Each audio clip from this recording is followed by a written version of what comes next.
Last कुछ दिन हमारे लिए काफ़ी एग्जॉस्टिंग रहे। हमारा 9 मंथ्स का बेबी सडनली बार बार उठने लगा था। पहले एक बार उठता था, फिर 2 बार और बाद में ऑलमोस्ट हर 1 घंटे में बार बार ये उठने लग गया था। हम कंफ्यूज होने लग गए थे, क्या बेबी हंग्री है या कोई डिस्कम्फर्ट है या स्लीप रिग्रेशन जो है वो स्टार्ट हो गया है। सच बोलूँ तो हमें लग रहा था हम पेरेंटिंग में कुछ गलत कर रहे हैं, लेकिन कुछ दिन बाद हमें एक शॉकिंग रियलाइजेशन हुआ। प्रॉब्लम बेबी नहीं था, प्रॉब्लम एक हैबिट थी जो हम खुद अननोइंगली क्रिएट कर रहे थे डेली।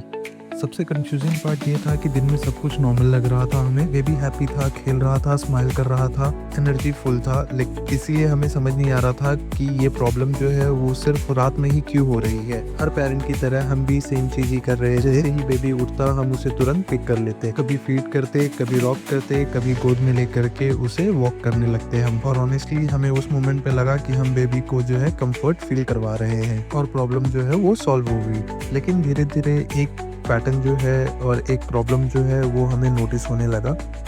बेबी खुद से स्लीप कर ही नहीं पा रहा था। जैसे ही हम उसे बेड पे रखते 10-15 मिनट बाद वो उठ जाता और फिर जो है आधे घंटे 1-1 घंटे तक वो बिल्कुल नहीं सोता था और ज़ोर ज़ोर से रोने लग जाता था। हमने काफ़ी बार ट्राई करा, बट जितने बार भी हम उसे सुलाते और ऐसे 2 सेकंड के लिए भी बेड से हटते या उसके आसपास से दूर होते, वो अचानक से चौंक करके उठ जाता और फिर वो वही ज़ोर ज़ोर से जो है रोने लगता था जब तक उसे गोद में ले करके यहाँ वहाँ घुमाओ नहीं तब तक। और फिर वही साइकिल जो है वो रिपीट होने लगती बार बार।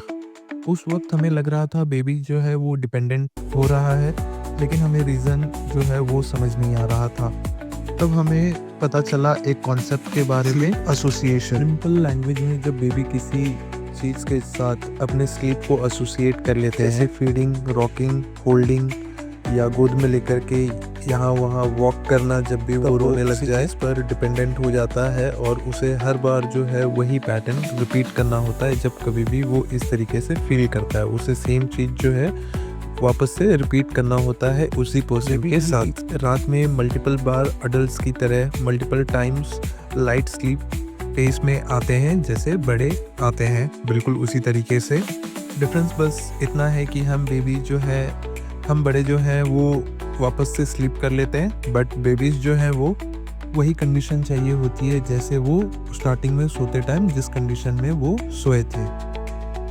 मतलब अगर वो घूम करके सोया था तो वापस से वो जब तक गोद में घूमेगा नहीं तब तक नहीं सोएगा, या उसे वॉक करवाया था हमने या गोद में लेकर के टैप करके सुलवाया था, तो सेम उसे फिर से वही चीज़ें चाहिए वापस से सोने के लिए। और यही हमारे साथ जो है वो हो रहा था। ये सब के बाद फिर हमने एक चीज़ डिसाइड करा और हमने ये डिसाइड करा कि अब जो है हम वो रूटीन को बिल्कुल ही चेंज कर देंगे। और इसमें सबसे पहले हमने जो है बेड टाइम को वो एक फिक्स टाइम पे सेट कर दिया कि इस टाइम पे हमें हर रोज बच्चे को जो है लेकर के बेड टाइम के लिए लेके जाना ही जाना है, उसे सुलाना है, वो सुलाना है, एक फिक्स कर दिया है। साउंड्स जो आ रहे थे टीवी वगैरह वो सब कुछ हमने बंद कर दिया। एनवायरनमेंट को जो है घर के एम्बियंस को हमने बिल्कुल एक सोने लायक जो है बिल्कुल बना दिया।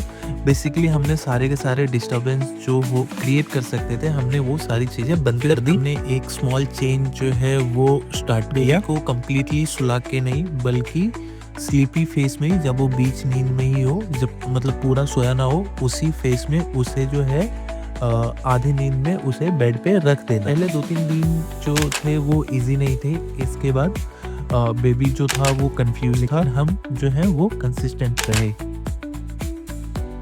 अगर आपका बेबी भी 8 to 10 मंथ्स के एज के फेस में है और सडनली स्लीप जो है वो चेंज हो गई है, ट्रस्ट मी आप अलोन बिल्कुल नहीं है। हम अपनी real parenting journey daily share कर रहे हैं, मिस्टेक्स एंड लर्निंग भी। अगर ये वीडियो हेल्पफुल लगा हो तो चैनल को प्लीज सब्सक्राइब कर ले, शायद हमारी जर्नी आपकी हेल्प कर दे। मिलते हैं नेक्स्ट ब्लॉग में। Thank you.